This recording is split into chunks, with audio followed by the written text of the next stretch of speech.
कि जब यहां से नेताजी जीते थे तो उन्होंने आजमगढ़ के लिए बहुत काम किया, पर अब बात यह है कि आने वाले 50 सालों में उनकी सरकार नहीं आने वाली है, तो क्या करेंगे फिर? इसको पीछे ही लेके जाएंगे कि जिसकी सरकार है और जिसकी सरकार बन रही है और बनने वाली है और लगातार बनने वाली है उसके साथ जाएंगे?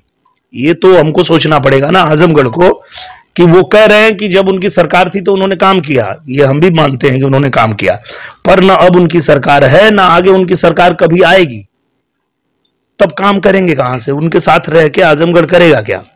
सरकार पर भी तो आरोप है कि सरकार ने एकदम भूल गए आजमगढ़ जिले को। बिल्कुल नहीं, बिल्कुल नहीं। आजमगढ़ को जो भारतीय जनता पार्टी की सरकार है वो बिल्कुल नहीं भूली है।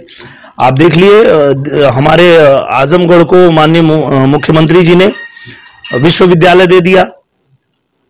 अभी आपने देखा पूर्वांचल एक्सप्रेसवे का उद्घाटन हो ही गया। और यहां पे जो हम लोग भले चुनाव हारे यहां पे, लेकिन आजमगढ़ की जो मूलभूत समस्याएं हैं वो सरकार तक तो हम लगातार पहुंचा रहे हैं। चाहे वो पुरानी जेल की जमीन पे एक अच्छा पार्क, मॉल, पार्किंग, ये सारी चीजें बनाने के लिए हमने मुख्यमंत्री जी को आवेदन किया। उसके अलावा जो आजमगढ़ का मास्टर प्लान है उसके लिए हम लोगों ने मुख्यमंत्री जी को आवेदन किया है। जो जो यहाँ की समस्याएं, वो समस्याएं तो हम लोग हल करवाने में लगे हुए हैं। ऐसा नहीं है कि सरकार जो है वो आजमगढ़ को छोड़ दी है, कि भारतीय जनता पार्टी यहां नहीं जीती है तो यहां के लिए काम ही नहीं करेगी, ऐसा तो नहीं है। काम तो हो रहा है, पर उस तेजी से नहीं हो रहा है जिस तेजी से होना चाहिए।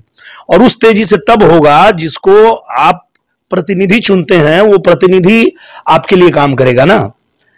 अब कहने का मतलब यह है कि जब मैं चुनाव लड़ रहा था तो उस समय भी लोग कह रहे थे कि वो बड़े नेता हैं, तब भी मैं ये बात कहता था कि तो बड़े नेता नहीं चाहिए, वो नेता चाहिए जो यहां पे रहे, यहां समझे यहां दिक्कत क्या है, परेशानी क्या है। बड़ा नेता है तो भाई बड़ा नेता को समय कहां है?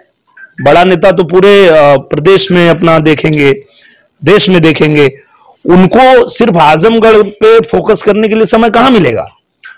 तो मैं यही बात कहता था कि बड़े नेता की जरूरत नहीं है, ऐसे नेता की जरूरत है जो यहां रह सके, यहां के लोगों से मिल सके, जमीन पे देख सके कि क्या चीजें हैं, किन चीजों की आवश्यकता है और उसकी मांग उठा सके, उसके लिए काम कर सके। तो मुझे लगता है कि अब जो है आजमगढ़ को ये समय मिला है और भारतीय जनता पार्टी को ही जिताना चाहिए, क्योंकि मुझे लगता है 2 साल का कार्यकाल बचा है। अगर 3 साल उन्होंने अखिलेश यादव जी को जिताया था और उन्होंने जो किया उससे अगर बेहतर 2 साल में भारतीय जनता पार्टी ना करे तो फिर बदल दीजिएगा।